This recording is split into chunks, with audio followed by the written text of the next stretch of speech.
يا أيها الذين آمنوا اتقوا الله حق تقاته ولا تموتن إلا وأنتم مسلمون واعتصموا بحبل الله جميعا ولا تفرقوا واذكروا نعمة الله عليكم إذ كنتم أعداء فألف بين قلوبكم فأصبحتم بنعمته إخوانا وكنتم على شفا حفرة من النار فأنقذكم منها كذلك يبين الله لكم آياته لعلكم تهتدون ولتكن منكم أمة يدعون إلى الخير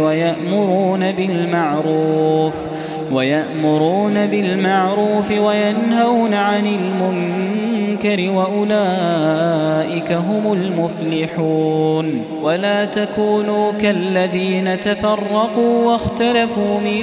بعد ما جاءهم البينات وأولئك لهم عذاب عظيم يوم تبيض وجوه وتسود وجوه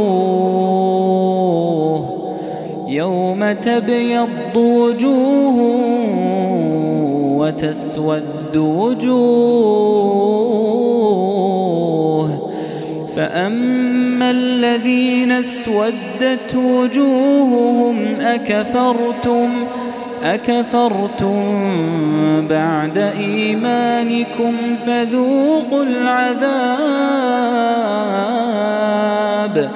فذوقوا العذاب بما كنتم تكفرون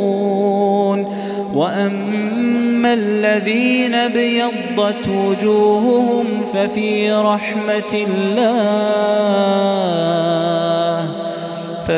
رحمة الله هم فيها خالدون تلك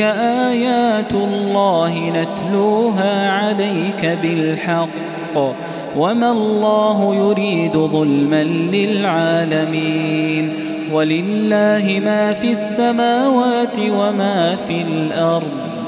وإلى الله ترجع الأمور